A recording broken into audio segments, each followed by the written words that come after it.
farcical, so unpredictable, here on the SNL Network.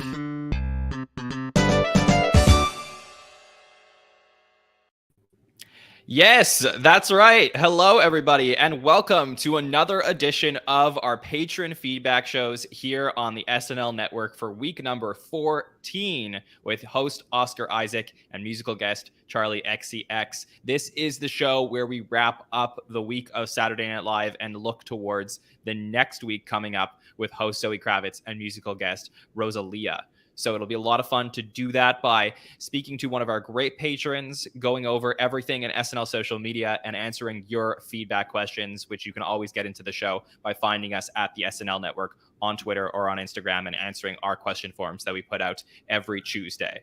All right, time to introduce our patron that we have on the show with us this week. And this is somebody that if you would have watched our trivia nights that we did right at the start of the year, you would have gotten to know him. And he is back. It is Brandon Sams. Brandon, how are you? I'm doing good. I'm in a very echoey college study room at the moment, but I'm doing pretty good. How are you? Yeah, I'm great. I'm so excited to get to talk to you. You were like a really fun ball of energy on the trivia night that we had in January. So I knew you'd be a fun guest for this show for sure. But for those who didn't get to see you, who maybe were taking a little bit of break from SNL at the start of the season or the start of 2022, do you want to tell the listeners about yourself and how you got into the show? Of course. Well, I started watching SNL around season 38, 39 when Bill Hader and all of those people were leaving. And everyone was like, SNL's not good anymore. I started watching it then. But I watched it every night. I've been watching it ever since. I've started watching it in college. And I've loved SNL. It's been a big part of my life. I've done comedy sketches because I've just been inspired by SNL. So it's always fun to watch. I enjoy it very much. And I've learned a lot throughout the years of SNL. And I am so excited to be talking about SNL in any capacity, especially this. So this is fun for me. Yeah, that's really great to hear. I know that I forget if it was on your Twitter or your Instagram. You were like Brandon the comedian, so I was like, oh, okay, yeah, this guy, he's into it. He loves he loves Saturday Night Live. So is there like an ultimate goal? Like if you could do anything with sketch comedy or with some type of comedy, what would you do? Well, I hate to like potentially jinx myself, but I would love to be on SNL in some sort of capacity. I would take any job there. If Warren Michaels called me and said we need a janitor, I would take it because it's still working for Saturday Night Live, and I would be the happiest person alive if I even just step foot in that place. So yeah, for sure. Well, you'd have to change your handle to Brandon the janitor if you did that. But oh yeah, no, I mean, I should if my so let me ask you, Brandon. Takes off. Yeah, let me ask you, if you were going to be a janitor, would you want to be one like Michael B. Jackson, the one that was in that fan fiction sketch at the end of the episode? Is that the type of janitor you'd want to be at SNL? I don't know if that's the type of janitor I'm gonna go with. No Dua Lipa fan fiction in your head? I mean, I love me some Dua Lipa, but I don't know if that's the route I would go in my janitor career. So yes, of course. All right, so this is gonna be a lot of fun to get to chat with you to get your thoughts so far on season 47. So where is your head at about the entire season? The season overall, I've actually enjoyed a majority of the episodes from season 47. I think we're in a very interesting phase in SNL. There's a lot of a lot of veteran cast members. I think they're starting to be phased move out on from SNL, and now all these new people are coming in, and I think they're bringing a new energy to the show that the show's been needing. I honestly think, and it's resulted in a lot of fun episodes. A lot of the hosts have seemed to they're having fun, and thus it's a fun season. That's the main point I'm trying to get at. So Yeah, I think that's actually really nice and a great way to put it because we do so many shows and we watch, these episodes like some of our podcasters will watch the episodes multiple times. And oftentimes we're looking for some type of, critical analysis of certain sketches or certain players on the cast and how they're doing. But I think that it's an understated story that this season is a lot more fun than maybe the last few seasons. And probably, obviously, there are serious things going on in the world right now. And, we're still not completely out of the pandemic. But, I think just what we needed in season 47 as a, community, as the cast needed, as anybody who worked inside our life, was just to have more fun with some of the sketch comedy.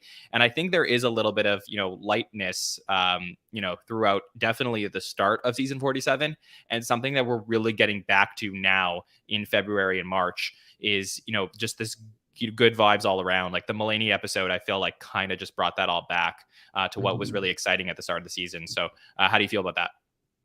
I completely agree 100%.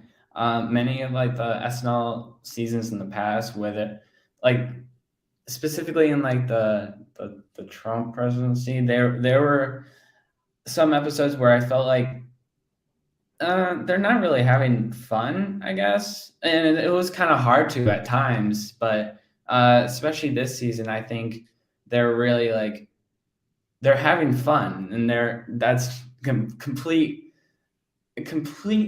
vital thing in sketch comedy in my opinion. And it's really resulted in some fun episodes. And like you said, the Mulaney episodes, every time Mulaney has appeared on SNL, like the host, it just brings he brings such an energy to SNL, and it's an affectionate energy, in my opinion. And Yeah, I I love agree. it. Mhm. So how did you feel about the Oscar Isaac episode, the one that we just got to see this week, versus what we ended up seeing from the Mulaney episode last week? I think Oscar Isaac. Okay. Admittedly, I was a little worried for Oscar Isaac because I've never really seen him doing comedic roles, and when it comes to like more dramatic actors coming in to host SNL, it's sometimes like hit or miss, I guess. But he really surprised me. He reminded me he reminded me of like Rami Malek earlier in the season, where everyone thought he would be like this, like he would take himself way too seriously, but he ended up having like a lot of fun. Why is my text coming out? Yeah, make sure you turn that off so we don't get that in the My recording. apologies. My No worries. apologies. That was Yeah, a so foolish so mistake. Rami Malek Anyway, seems to be a good comparison. So continue your thought. anyways, Rami Malek. The Rami Malek episode, like Rami Malek. Sorry, that text threw me off. No, you The got you got Rami this. You Malek got this. episode isn't that text is in the past. The Oscar Isaac episode. That's what we're talking about at the moment. He he clearly loved being there. And I've always noticed that I like to judge an SNL host based off whether or not they seem like they're having fun and they want to be there. Because some hosts, I won't name names, but some hosts just seem like they're there for a contractual obligation. But when it comes to hosts like Oscar Isaac and Rami Malek, they seem to enjoy themselves and have fun. And I definitely got those vibes, the energy from Oscar Isaac. He seemed to be game for pretty much whatever SNL threw at them. And let me tell you, SNL threw a lot at him, a lot of strange stuff for Oscar Isaac. And it worked it worked in my opinion, honestly.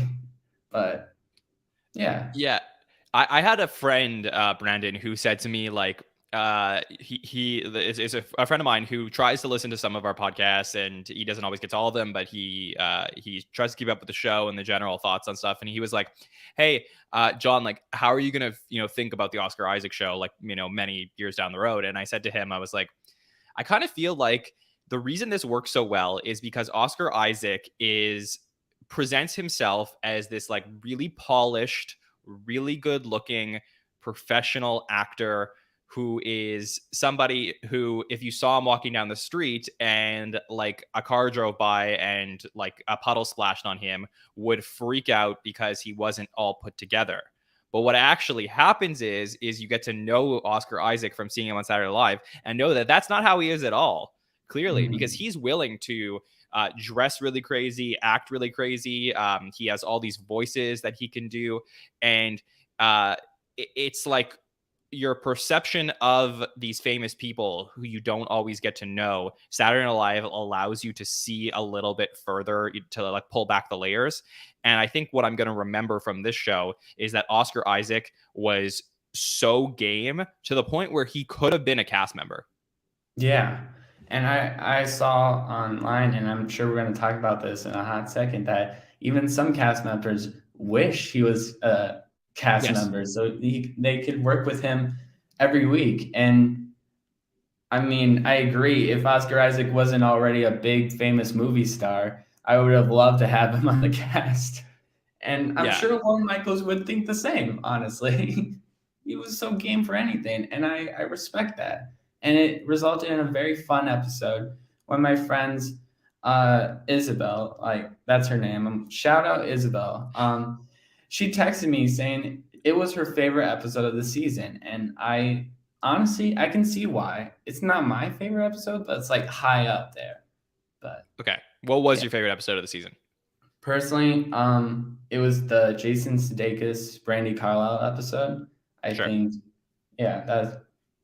but we're not talking about him. We're talking about no, but it's good to always just figure out what the formula is, because I don't think there's always like one way to do Saturday Night Live. But I think that the Jason Sudeikis episode, clearly after the season, we're going to be talking about how everything was cooking. Like the writing was great, the host was great. That was that. But what we spoke about this week was the writing was good. The host was absolutely fantastic and definitely elevated a lot of the writing that we saw, which is, sort of different from another episode this season, which I would compare in the opposite way. I would say the Kieran Culkin episode earlier this season, the writing was fantastic and the host was okay. And the writing actually elevated the host. In this case, it was the opposite. This case, the host actually elevated the writing. I agree 100%. I have no further comments to add on to that. It's just okay. You hit the nail on the head. All right. Well, Brandon, anything else you want to say about season 47 at all? Any of the cast, anything before we get into social media and feedback questions? I've personally, the main thing about season 47 is I've been loving what the new people, the newbies of SNL have been bringing to the table. I just want to add that. I've been a big fan of PDD, Please Don't Destroy, even before they got onto Saturday Night Live, and to see them thrive is amazing, and I'm so happy for them. Sarah, James Austin Johnson, Aristotle are doing amazing. I think Aristotle needs more airtime. Yes. But, the weirdness Sarah is bringing is amazing, and James is the king of the cold opens this season. And they're doing great. They're really holding their own, and I can't wait to see what they have in store. And I really hope Conan O'Brien hosts soon. That's it. Yeah, those are some great takes. And we're going to have our weekly Aristotle section later on in the patron feedback show. That's a tradition here, is that we always talk about him and his airtime. So we will do that because I know that there's people here today in the chat. Hello, everybody, who sent in some questions about him. So we're going to get to talk about that. Okay, Brandon, are you ready for some social media? Of course. I am always ready for social media. Yeah, and let me just say, the Mulaney episode, there was a lot of hype about the 5 Timers Club and stuff like that. But for the most part, it was pretty tame. I don't know if people were still like chilling off the Olympic break, but social media was lit this week when it came to all of the stuff that happened. So we're going to get right into it, and I'll read it out for you, Brandon, and the people at home, and you'll just react to what we get to see. So we got started with our conversation with talking about Oscar Isaac and his place on the show. And I had actually gotten a text on Saturday. Sometimes I get a little message from people saying, how things are going at the show. And I'm like, oh, how's everything with Oscar Isaac? Absolute you could see it on the show. Everybody loved him, and we saw it on social media as well. On Instagram, we had Bowen Yang, who was at Faye Dunaway, said deeply in love with this man, unfortunately, who's posting photos of or reposting photos of the bumpers from the night. We had Melissa Villasenor put a picture of her and Oscar Isaac and said, at Melissa V Comedy said, "Take over the world, Isaac," with a shooting star. Ego Wodem on Twitter said, "Petitioning for Oscar Isaac to join the cast at NBC SNL." So Brandon, thoughts? First of all, I would sign that petition in a heartbeat. And I love it when the cast clearly love the guests that are on the week. It really just adds to the episode when there's like a host that I feel like the cast members aren't getting along with. Like you can tell in the sketches that the energies are just not working. But it was clearly they were working this week, and I love to see it. Bowen Yang is amazing. Melissa is amazing. Ego is amazing. And I'm happy that the cast was very happy, and everyone at SNL was very happy to work with Isaac that week.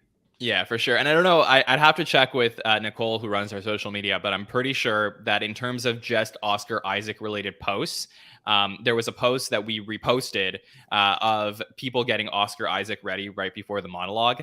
And I'm pretty sure that's still getting retweets and quote tweets up until right now of just like people swooning over Oscar Isaac as he's getting touched up with all the makeup. I mean, who wouldn't swoon over this man? Yeah, Nicole is in the chat. She confirmed for me. Yeah. So, yeah. All right. Great job from Oscar. This was a fun tweet we got to see at Andy. So Andy Cohen said, tweet me all of your questions now for at Dionne Warwick and SNL's at Red Said It. So they will be joining me for an upcoming episode of Watch What Happens Live. So this is very fun. Obviously, this has not aired yet, but just to keep on everybody's radars, that Andy Cohen will be having Dionne Warwick and Chris Redd on an episode. And I'm sure that's going to be wild with lots of fun stories from the episode where Dionne ended up coming on Saturday Night Live. I'll do my best to tune in, and you should too, viewers. Yes, definitely. So yeah, that's a lot of fun. Always great to see Ms. Dionne anywhere. Okay, let's talk about stuff from the show this week. And we had one of the OGs, the legend Lorraine Newman. And I will plug, if you haven't listened to Lorraine Newman with Dana Carvey and David Spade on Fly on the Wall, that new podcast, Lorraine was fantastic on there, sharing stories about her time in the 70s and how it compared to the late 80s and early 90s. She wrote, the Anna Delvey sketch on SNL with Chloe Fineman was absolutely killer. And I usually skip the musical guest, but I love Charli Xcx, exclamation mark. So, Brandon, thoughts on the Anna Delvey sketch that we saw with Chloe Fineman? I enjoyed it. I know the show that they were parodying off of, but I've never watched it.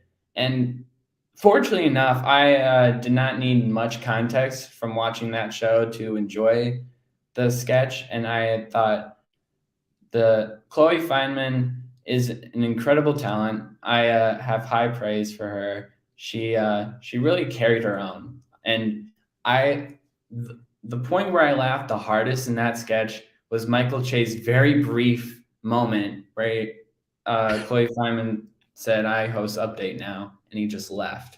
And I thought that was hilarious. And the whole sketch worked. I didn't need any context from having not watched the show. I do want to watch the show after watching that sketch, though. Oh, that's good. Yeah. Have you watched that show?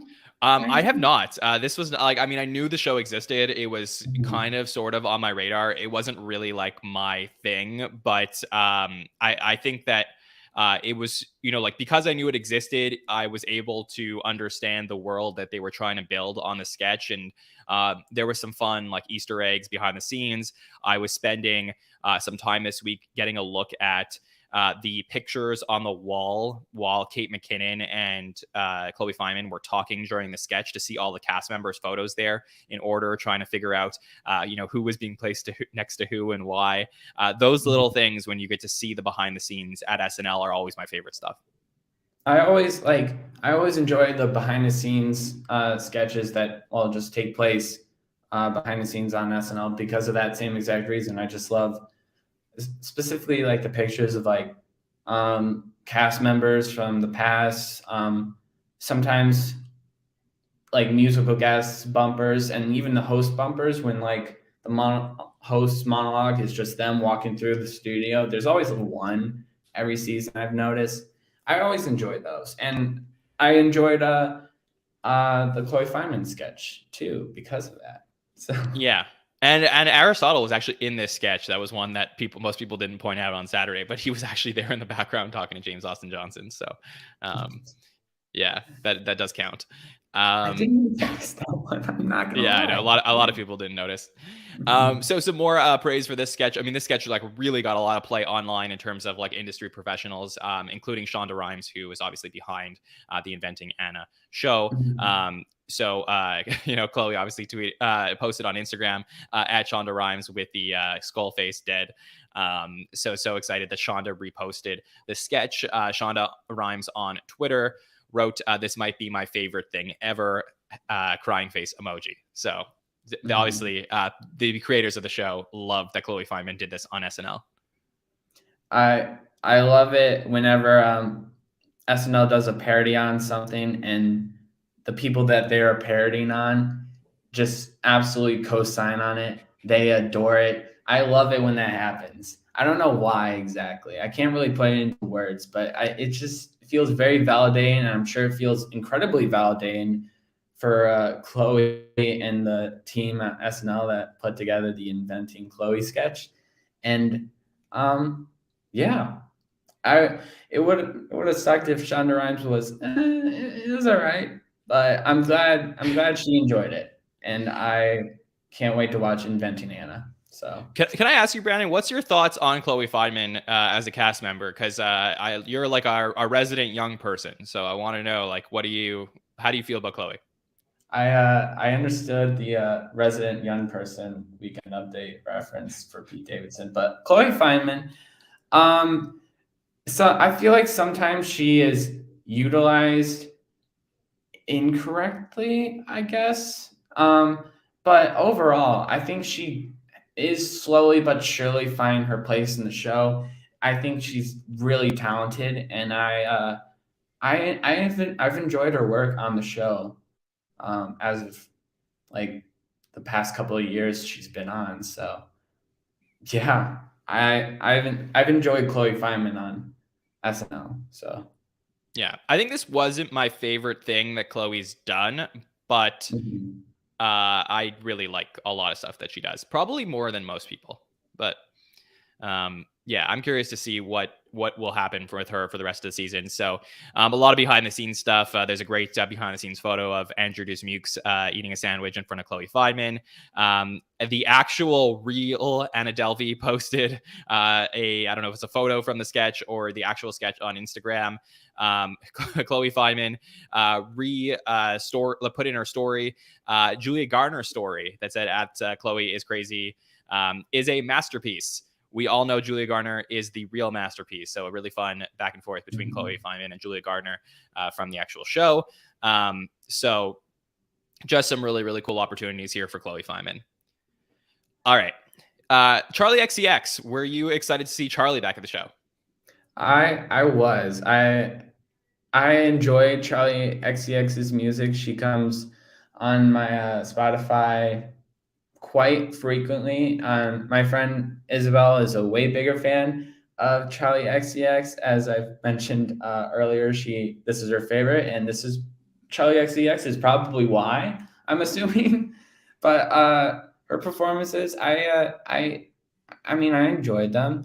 I'm not gonna lie, I think I like the first performance a little better than the second one, but that's usually how it is sometimes. Sometimes the second performance later in the night is better for me, but for this one, I think her first performance was a little better.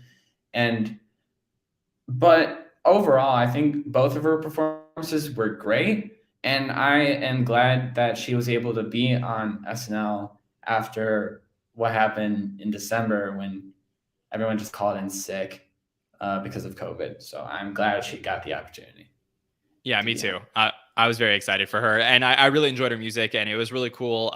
We got a Charli Xcx on Instagram at Charli_XCX posted a photo from a card that she received from everybody at Saturday Night Live. It said, Charli Xcx, welcome back to Studio 8H from Lauren and everyone at SNL. And it looks like she was having a lot of fun at the show this week. So I was excited to have her on, and I hope we get to see her again on the show.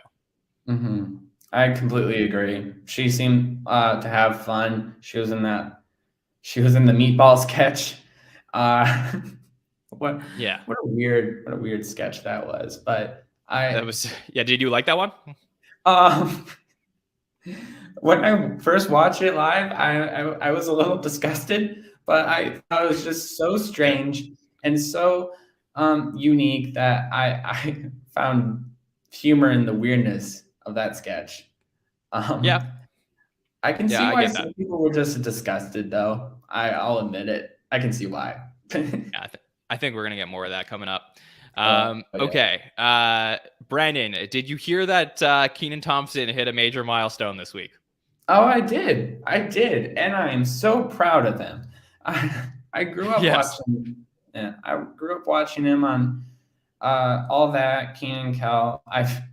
I've seen him on SNL, and just I'm so proud of him. I'm sure everyone else is at the moment, and as we can all see from on social media, everyone seems to be proud of Kenan Thompson. It's a unanimous feeling of proudness. He's a legend. What can I say? For sure. I agree. And for one last time, congrats, Kenan, for the week. Just so thrilled that he was able to get to 1,500. He posted some really fun stuff on his grid, including a graphic that we designed. Kenan Thompson wrote, Beyond Blessed, 1,500 at NBC and at NBC SNL has been my home for 19 years and counting. Love everyone that's helped me get to this amazing milestone. ! Heart, heart, heart, heart. And there is a great video of Kenan walking out from the home improvement style talk show that happened at the second half of the episode, and the crew is applauding him, and it's really, really exciting. There was just a crazy amount of people wishing Kenan Thompson, who is just universally beloved, a congratulations. We have props here from Daryl Hammond. Wow, what a huge honor. Well-deserved, my friend. JB Smooth, former writer. Happy for my guy. Happy to be on your sketch list. Congratulations, Kenan. Bobby Moynihan said, heart, goat, heart. Oz Rodriguez, formerly of the film department, said King Kenan. Finesse Mitchell, who joined at the exact same time as Kenan Thompson. They came on together, said, wow, fire, fire, fire. Chris Kattan of SNL and Celebrity Big Brother fame said the praise emoji 3 times. Taron Killam says goat with King. Chris Kelly, former head writer, says Kenan, this is so cool. Melissa Villasenor, love you, Kenan, magnificent, talented soul. Mike Shoemaker, former producer, who's now the producer on Seth Meyers, said the highest on SNL, Mount Rushmore, nobody better, heart, heart. Emily Spivey, former writer, love you, Kenan, OMG, you are the best ever. Donald Faison, famous writer, I'm proud of you. Famous actor, proud of you, ! Congratulations, bro. Big boy of Outcast fame as well. And obviously the one, the only Kel Mitchell wrote, awesome, ! Congratulations. That's amazing, bro. Such a blessing. So it's just really, really cool to see all the praise from Kenan this week. I completely agree. Kenan Thompson is definitely on the Mount Rushmore of SNL, as Mike Shoemaker pointed out. His work is unmatched. It's incomparable. I don't know if I use that right. I know grammar. But yeah, Kenan Thompson's an amazing SNL cast member, and what a legend. What else is there to say? Yeah, he's just he's so great. Exactly.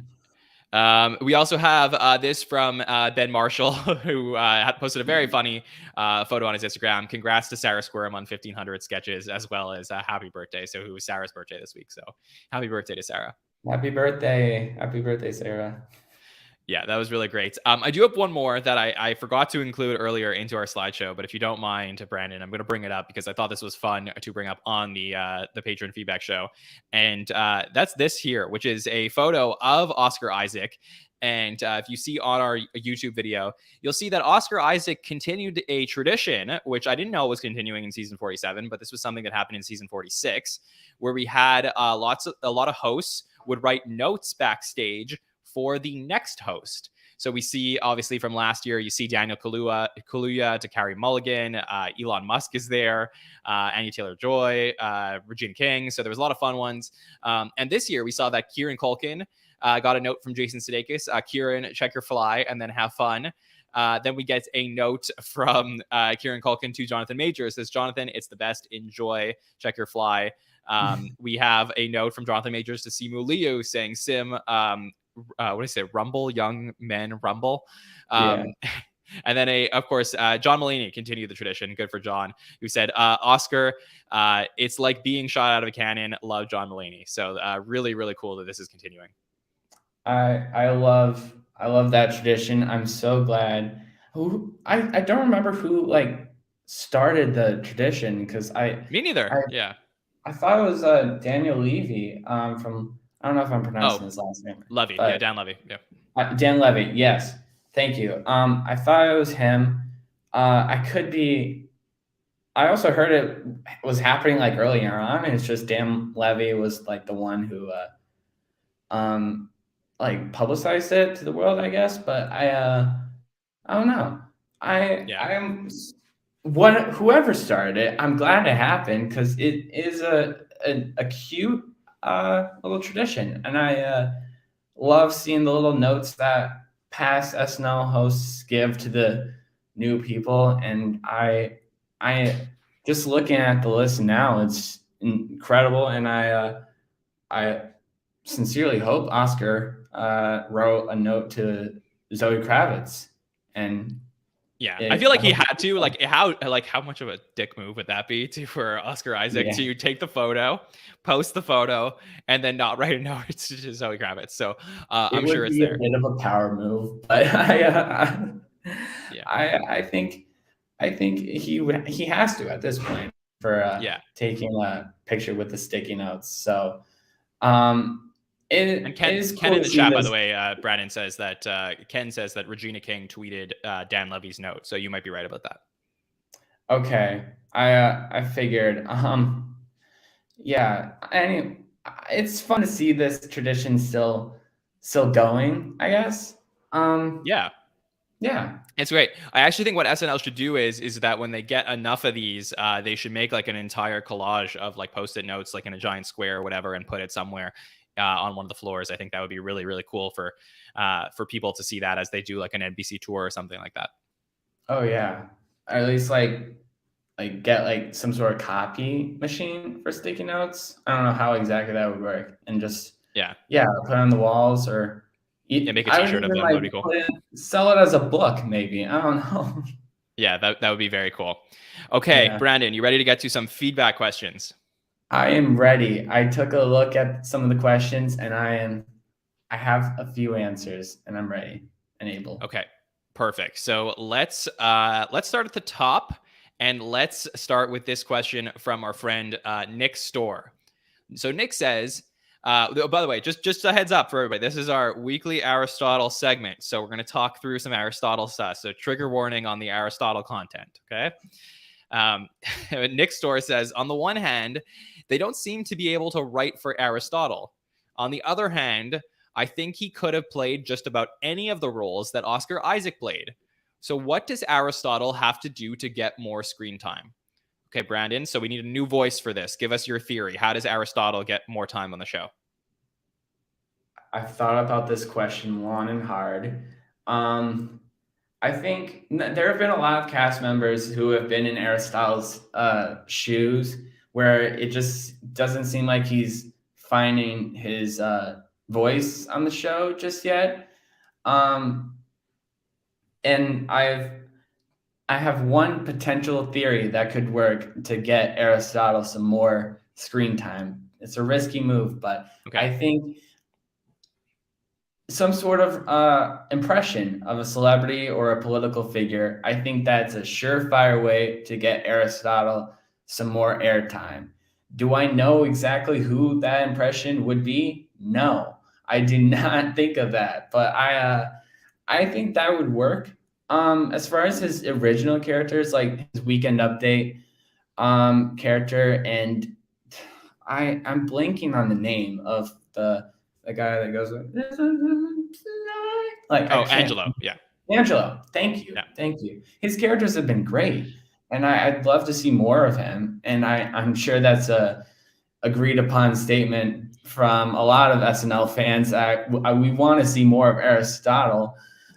He's been underutilized severely as of recent, but I think the one idea I have for Aristotle is just if there's some sort of impression that Aristotle could do, whether it be like a political figure or like just some celebrity who's in the news, I think that would be great. But yeah, for sure. I look, and this is we've had our conversations about Aristotle, and I will still maintain, obviously, like every week that goes by where you don't see him is obviously another notch to be like slightly concerned about. But I will still maintain that I think he's okay. I think it's in his first year, and I think he's going to get time. And I also think the fact that he's with a really strong rookie class, and it seems like he gets along really well with Sarah and James. So I think that he'll be okay, and I think he'll figure it out. But I think that there's a part of Nick's question that really spoke to me, which was, they don't seem to be able to write for Aristotle. And I don't know if that's true. I wouldn't necessarily characterize it as that the writers cannot write for Aristotle or they don't seem to.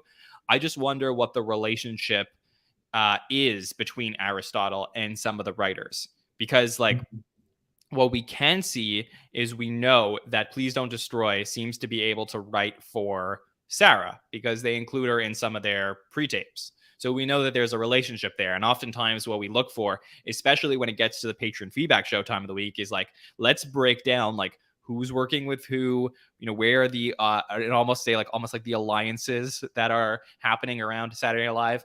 And I just wonder if the same way that we always said, Anna Dresden and Alison Gates, they work really well with, Kate and 80 sketches and stuff like that. Like, who is the Aristotle writer on the show?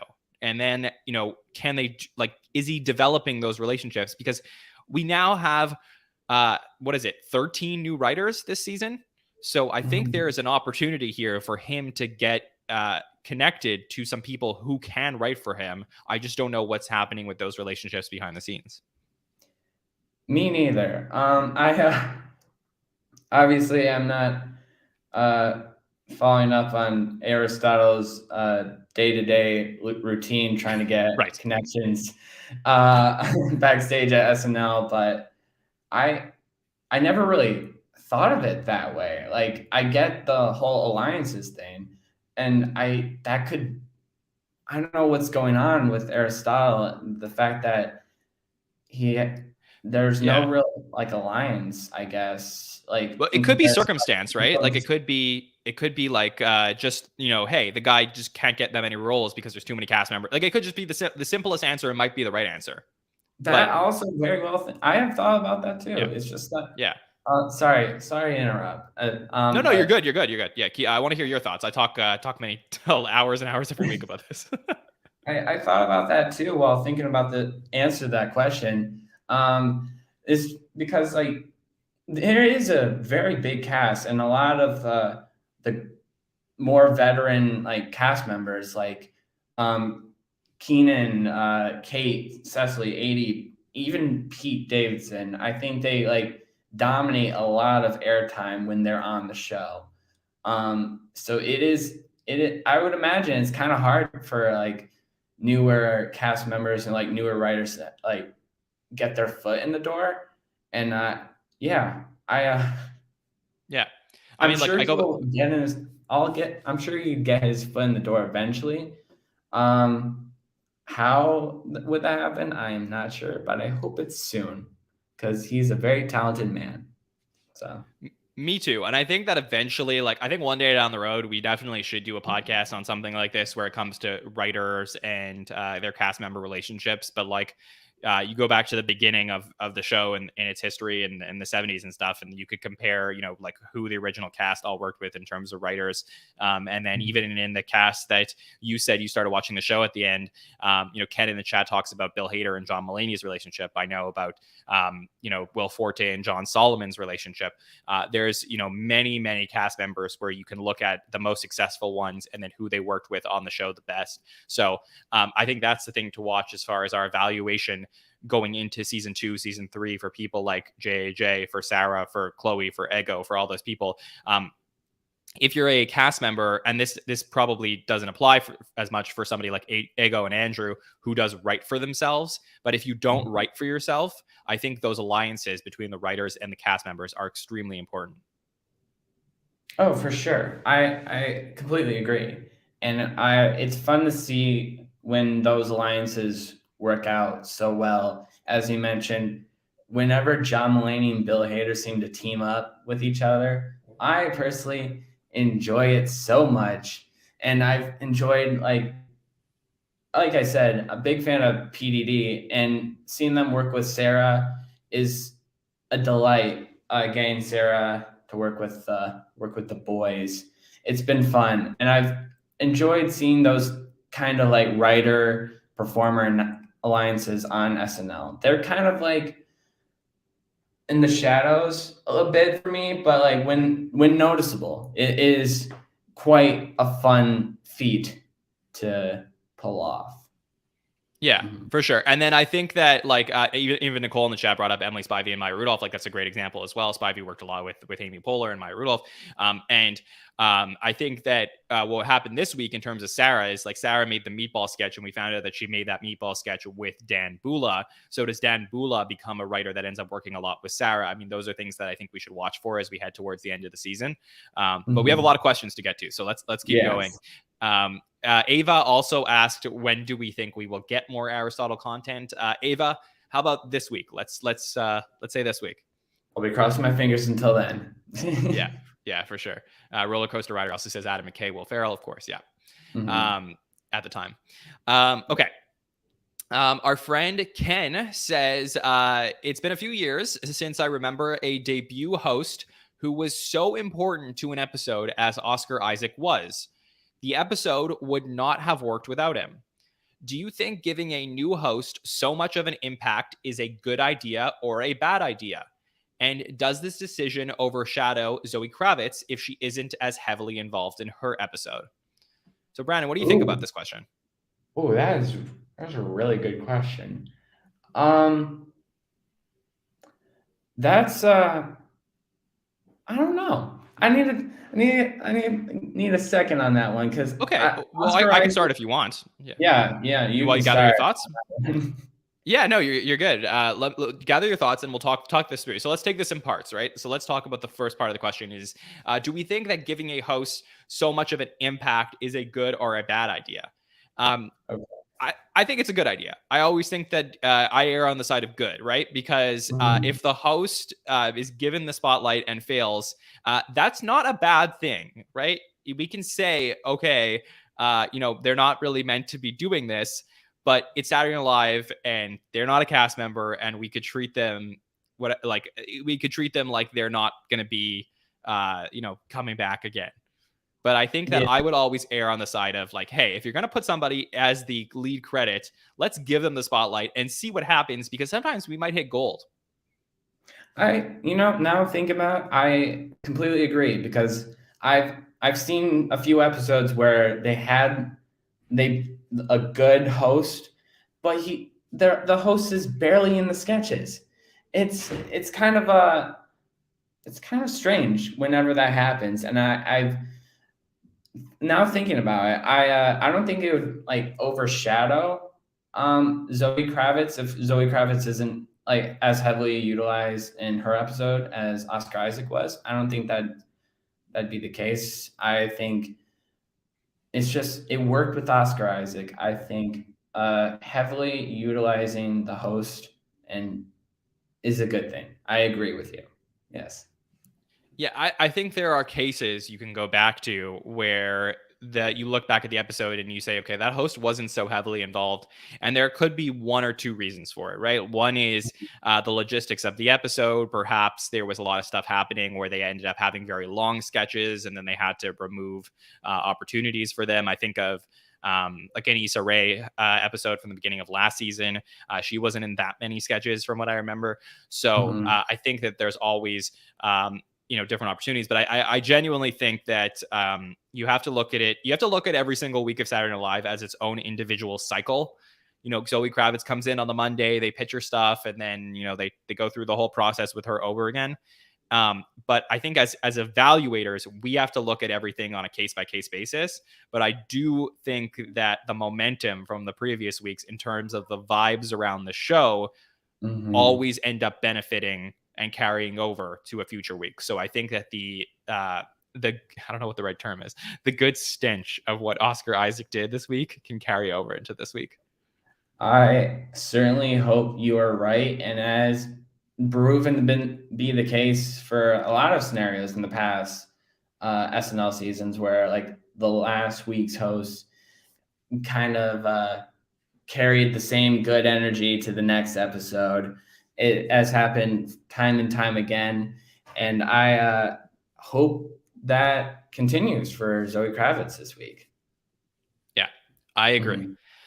Okay, let's take this question from Jeremy Boulard. Jeremy says, do you think SNL would have Oscar Isaac back again? And out of all the one-time hosts this season, which one would you pick as a future five-timer? Okay, so do you think Oscar Isaac will come back? I think that's probably, obviously, yes. Pick a one-time host, though, that you would pick to be a five-timer. Let's not count Sudeikis or Forte. Yeah. All right, no Sudeikis, no Forte.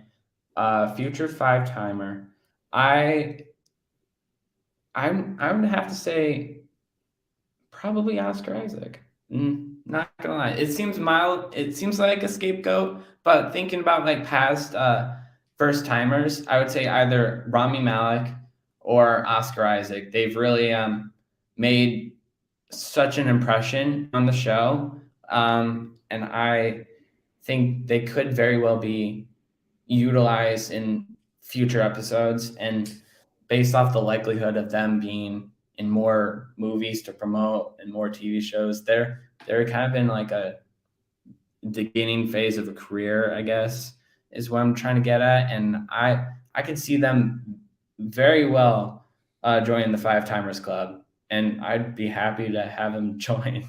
So yeah, I agree. I actually think that there's no real other answer besides Rami Malek and Oscar Isaac. I mean, not to say that like the other ones didn't have parts that were good, but I mean, it's very clear that these two hosts were consistently great throughout their episodes, and I think that I think this one is a little bit more obvious than you would think on first hand.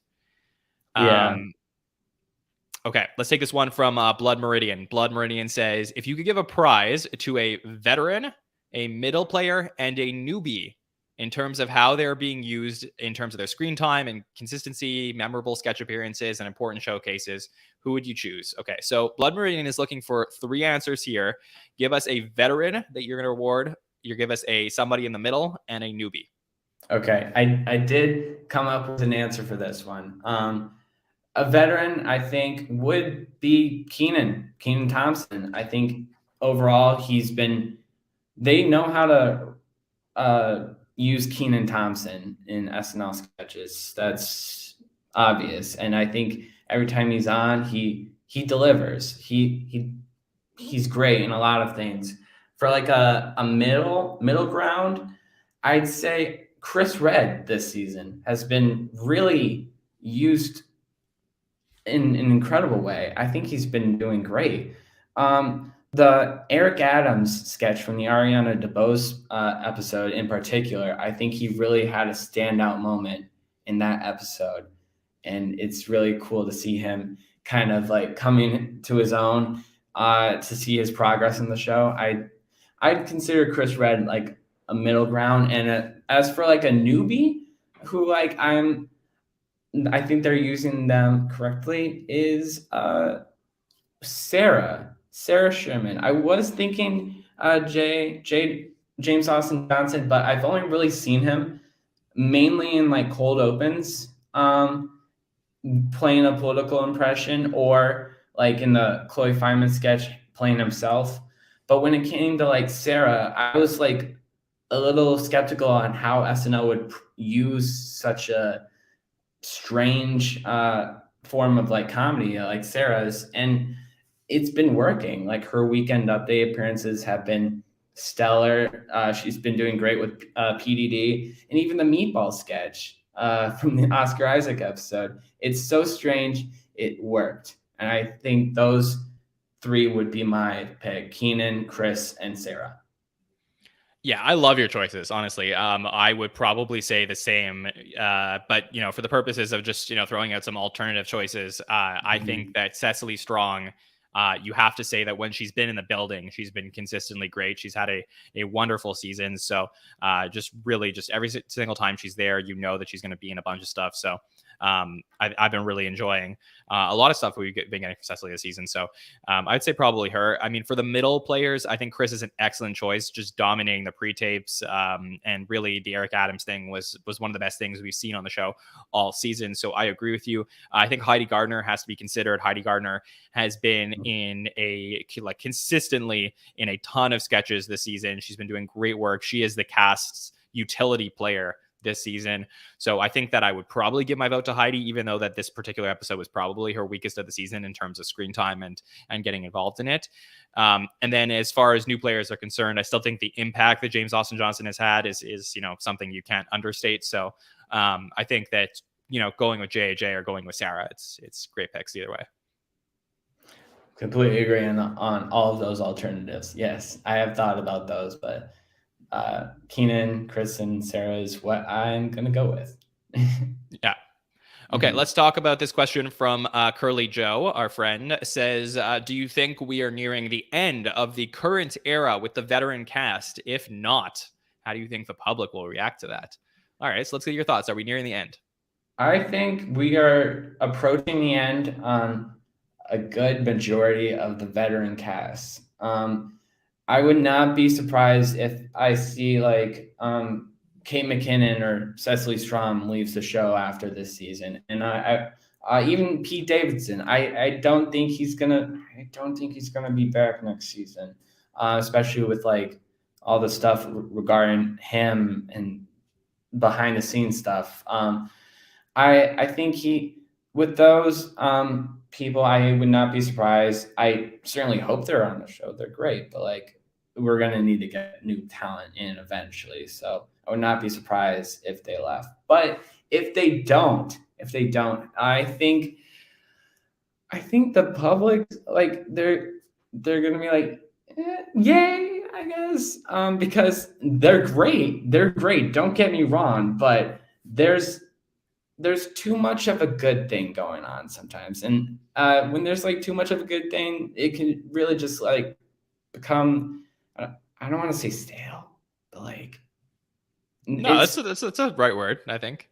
Yeah, stale would be like, it could easily turn stale, and I think SNL has thrived coming in with like new voices, new writers, new cast members, giving them a chance to shine. Obviously, there's like younger generations whose humor is a little different from like SNL's like demographic, like younger generation. But seeing those new people come in, revitalize the show is what makes SNL great. And if the veteran cast kind of just like stays there a little too long, love them all to death, but like they gotta leave eventually, I guess, is what I'm trying to say. But yeah, so I agree. I think that anyone who sort of feels like we're going to get a mass exodus, I think it's a little bit of a pipe dream. So just like set your expectations. I would say that I think we are going to lose, one or two or three people for the next, few years, and the cast will be slowly turned over. I think that we all agree. The consensus is that some people have maybe stayed at the show longer than we needed them to, because we've probably seen all we can see from them. However, I think that as far as to answer your question directly, Curly Joe, as far as how the public will react, I think when it comes to like public perception of these things, like if you're not going to like watch the show anymore and you're going to say like, I can't watch this era of the show because people have stayed on for too long, like that's kind of on you. Like nobody's forcing you to watch the show. It's a sketch comedy show that they're there to make people laugh, to have fun. This is like, obviously, if you're listening to this podcast, it's because you really have a love for the show. So I think criticism is always fair, but I think when it comes to like just being like SNL sucks now because they kept on cast members for over 10 years, I think that is a kind of a take of somebody who's probably not a real fan of the show. I completely agree. But yeah, I don't know what else to add to that. You again hit the nail on the head. Thank you, thank you. You're so welcome. All right, let's take this question from Richard Knipe. Richard says, with Keenan hitting 1,500 sketches this week, is there another major milestone we should watch for as we head towards the end of the season? So this is probably more of a question that I can answer, Brandon, because I do keep track of a lot of these things. So there's a couple. Yeah, there's a couple things. In terms of like the impact of something, I think that the most impactful thing is to watch Kate McKinnon tying and then passing Daryl Hammond for the Live from New York record. I don't know if that's going to happen at the end of the season or if she was to stay on, the beginning of the next season or something like that. But I think she's about 5 or 6 away from what I remember correctly. But we always post that stuff on social media. So yeah, there's definitely an opportunity. There's 7 episodes left in the season. She would have to get, let's say, at least 5 out of 7 to tie. So I think that there is a chance, but I don't know that it will happen. And then also like Cecily Strong is creeping up there in the sketches. I think she will pass Fred Armisen at a certain point for 3rd place all time. So I think those are the 2 that like are interesting statistics to look at as we head towards the end of the season. Yeah, I can't wait I hope both of those things come to fruition. As far as for me, obviously I don't know as much data about like SNL like sketch appearances, but the one answer I could come up with is that I would not be surprised if we see another 5-timer member. Or I was thinking, like I said earlier, I hope Conan O'Brien comes back to host the show soon, and in some sort of like fashion on how Adam Sandler and Eddie Murphy came back after a long time of being gone from SNL. I would want to see that happen. This is my way as like to manifest a Conan O'Brien SNL hosting gig. This is my way of just saying it out loud. So I really hope that happens. For sure. Would be fun to get another 5-timer later this season. I know there's a lot of talk online about having Emma Stone come back. So I think that'd be really cool. All right, let's take this question from Rachel Sonnenberg. Rachel says, in this run of episodes, we had a cameo-heavy SNL extended family-focused episode. And then this week, we had a cast-forward 0 cameo wonderful showcase episode for a new host. The next one will likely be somewhere in between. So do you think SNL is at its best when it goes in one of the extremes, either a lot of cameos or none, or when it's straddling the 2? I think it depends. Personally, like as an average, I think like if it's like in between. Sorry if the hallway's loud, by the way. No, you're good. You're good. Ignore that, everyone. But I think when it comes to like an average SNL episode, I think 1 to 2 cameos is like really that's good. Some episodes like the Mulaney episode for his 5th time that deserves like a cameo heavy show, but over like I want to say like it's getting better this season, I'd say, but over like past SNL seasons, they've had this like weird crutch, I'd say, on cameo appearances from like name brand celebrities, like Alec Baldwin and like even Jim Carrey as like Joe Biden for a little bit. Like you could have had like Alex Moffat playing him that season from the start, and I think it has been getting better per se. So I think when it comes to like an average SNL episode, I think like 1 to 2 cameos is nice, but yeah. Yeah. Mhm. Yeah, I agree with you, actually. Very well said, Brandon. I agree, because I think that for me, I'm always good with 1 to 2 cameos an episode. I think it always adds some spice to the show. It gives us something to talk about. It's exciting and it's unexpected.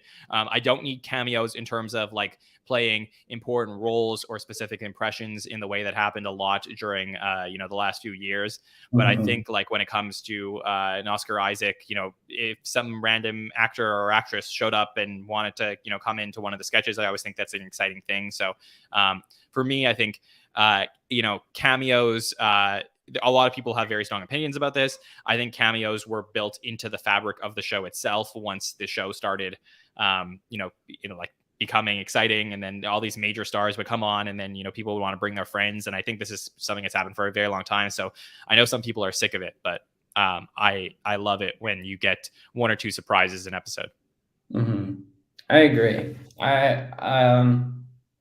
They just need to be used like intermittently, I guess. Like John Mulaney's episode, throw in so many cameos, and just to make up for that, Oscar Isaac episode, no cameos. It makes sense. Like it wouldn't be the greatest idea on SNL's part to have like 2 incredibly cameo heavy episodes in a row, even though I love some cameos from here and there. But it's best when used somewhere in the middle, I guess. That's my consensus. Yeah, I agree. I agree with what also Ken said in the chat. Ken said, I think cameo is fine if there's a good reason for it and it doesn't cast a pale over the rest of the show. And I agree with that concept. I think that like when you want to go in an extreme direction, I think is in the case of the John Mulaney episode with the Five Timers Club, something that feels super special. I think those are the cases when you want to do that. I think a Christmas show, a finale, then you go like ham on the cameos. Like you want to just have some fun with that. The show is, rip up everything. This is a very special, unique version of the show. But then I think on regular weeks, 1 to 2 is fine. Yeah. No, I completely agree. Okay. Question from Caitlin says, any idea when Pete will be back? I don't know. I assume probably beginning of April. He's definitely not going to be back this week. So I would, at least as far as I know. Yeah. I would best guess is April, and I know a lot of people are very excited to see Pete, and like I'm assuming people want him to be on a Weekend Update segment as him. I don't know what they would talk about. I'm kidding. I know what he would talk about, but I would love to see Pete back, but I don't anticipate seeing him this week. So I agree. Let's take this question from Ike Moore. So Ike, we're going to turn our attention to what's happening this week with Zoe Kravitz. And Ike says, given that he is in the Kravitz family and an SNL favorite, could we see a cameo from Jason Momoa? So it's an interesting question. I'm not like Rebecca or Nicole, who host our Hollywood Dish podcast and always give the pop culture news. But I believe that the situation is that Jason Momoa was married to Zoe Kravitz's mom, Lisa Bonet, and then they split up, and I don't know what the terms are of that relationship is, so I don't know if it's like a weird thing if Jason Momoa were to show up. That would be an interesting guess, but let me get your thoughts on that and any other cameos you'd like to see this week.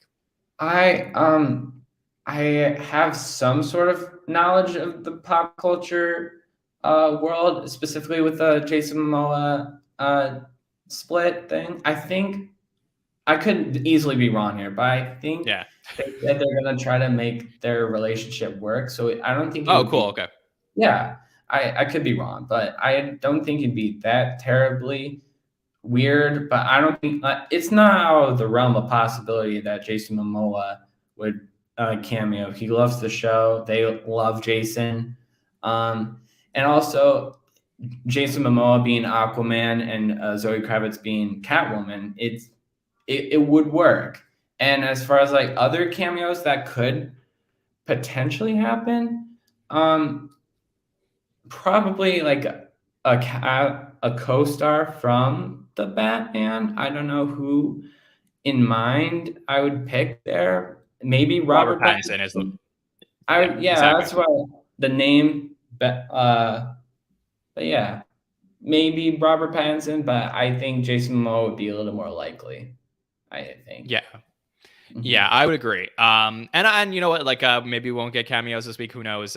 Similar to what we had this week, but I think it would be a lot of fun. Obviously, I know that Zoe Kravitz has been, pretty popular and has a lot of connections around the industry. Obviously, it would be really fun to have her parents, who would be considered as cameos, where you'd have Lenny Kravitz potentially there as well. Mhm. I think that would be really, really fun.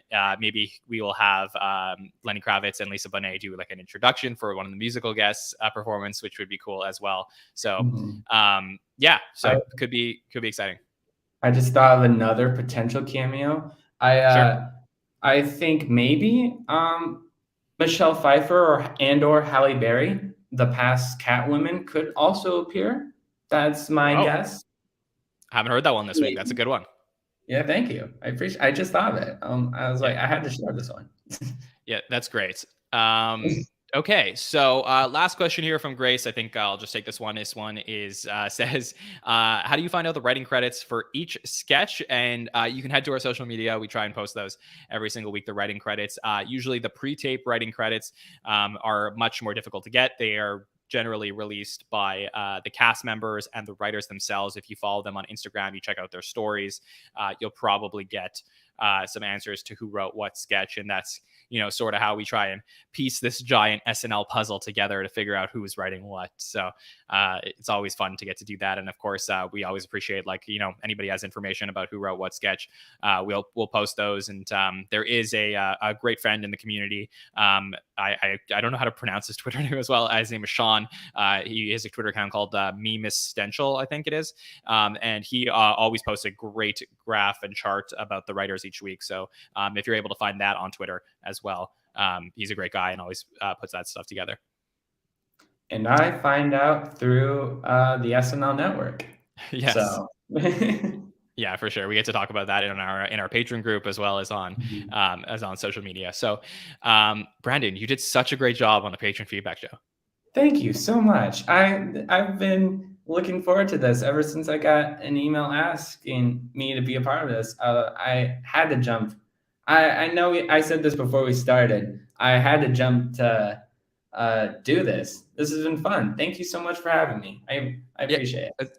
It's my pleasure. I appreciate the energy and the excitement about the show. It's always great when generations of people can just fall in love with SNL and stuff. So so thrilled to have you a part of our community and getting to talk to you about the show. And I look forward to continuing our conversation for seasons to come. Thank you. Thank you so much for having me. This has been fun. I love talking SNL to anyone who is willing to talk SNL with me. So for sure. Well, please tell the listeners where they can find you on social media in case they ever want to chat with you. If you ever want to chat with me, talk about SNL, or just get to know me for some reason, my Instagram is Brandon the Comedian. I post some comedy sketches with me and my friends there. So those could be fun. And on Twitter, I'm Brandon Sams 18. So awesome. Instagram, Brandon the Comedian, Brandon Sams 18 on Twitter. Yeah, make sure to connect with Brandon. You can find us at the SNL Network on Facebook, Twitter, Instagram, and TikTok to check out anything that we are doing over there. We're going to posting a lot of behind-the-scenes stuff at Saturday Night Live and sharing it with our followers. So always appreciate anybody who checks out any of that stuff. And then tomorrow night for our schedule for the SNL Network, Hollywood Dish is back at 8 p.m. Eastern. So come right back here if you're watching us on YouTube to find Nicole and Rebecca with special guest Kaylee Morrison. One of our podcasters will be joining Nicole and Rebecca tomorrow night to break down everything in pop culture to get you ready for the Zoe Kravitz episode. So that'll be a lot of fun. And then I will be back here on Saturday night to break down the Zoe Kravitz episode. It's going to be a lot of fun. I love the panelists we have on this week, both on Saturday and next Monday on our roundtable. So always appreciate anybody who comes and checks out our shows. You can subscribe to us on YouTube, Apple Podcasts, Spotify, wherever you find the show. And if you ever feel like it, leave us a review of the podcast. Always great to know how we are doing with the show. I always appreciate those reviews on Apple Podcasts. Okay, Brandon, thank you so much. Appreciate you. Everybody in the chat for joining us a little bit earlier today. We will see you next time, everybody. Have a good one. Bye.